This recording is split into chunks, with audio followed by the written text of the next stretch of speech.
கர்த்தருக்கு ஸ்தோத்திரம். இன்றைய வசனம் 118 சங்கீதம் 27 வசனம். கர்த்தர் நம்மை பிரகாசிப்பிக்கிற தேவனாய் இருக்கிறார்.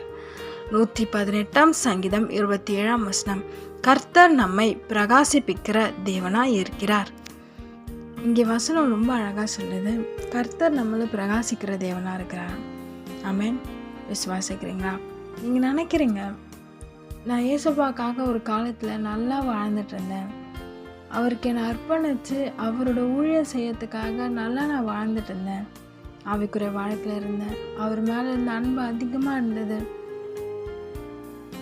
அப்படி ஏசப்பா ஒப்பு கொடுத்து வாழ்ந்துட்டு இருந்தேன், ஆனால் இப்போது அவரை விட்டு தூரமாக போயிருக்கிறேன், அந்த மாதிரி வாழணும்னு விரும்புகிறேன், ஆனால் என்னால் பாவத்தை விட்டு வர முடியல அப்படின்னு கலங்கி போயிருக்கிறீங்களா? இந்த பாவம் என்னை விட்டு போகாதா அப்படின்னு இருக்கிறீங்களா? நான் மீண்டும் ஏசப்பாக்காக வாழணும் அப்படின்னு நினைக்கிறீங்களா? ஏசப்பா சொல்கிறாரு, நம்மளை பிரகாசிக்க பண்ணுவாராம். அவர் மங்கி எரியிற விளக்க அணைக்காத தேவன்.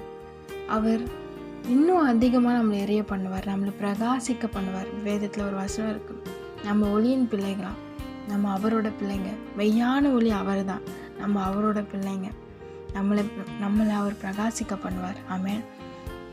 உன் இருளை வெளிச்சமாக்குவேன்னு சங்கீதத்தில் வசனம் இருக்குது. ஏசப்பா இன்னைக்கு சொல்கிறார், உங்கள் வாழ்க்கையில் என்ன இருள், அதை மாற்றி பிரகாசிக்கிற தேவன் உங்களை பிரகாசிக்க பண்ண போகிறார். விசுவாசிக்கிறீங்களா? ஏசப்பா உங்களை பார்த்து தான் சொல்கிறாரு. கண்ணீரோடு கவலையோடு இருக்கிறீங்களா? உங்களுக்கு தான் ஏசப்பா பதில் தரார். கலங்காதீங்க, அவர் உங்கள் கூட இருக்கிறார். உங்களை ஆசீர்வதிப்பார், உயர்த்துவார். ஆமென்.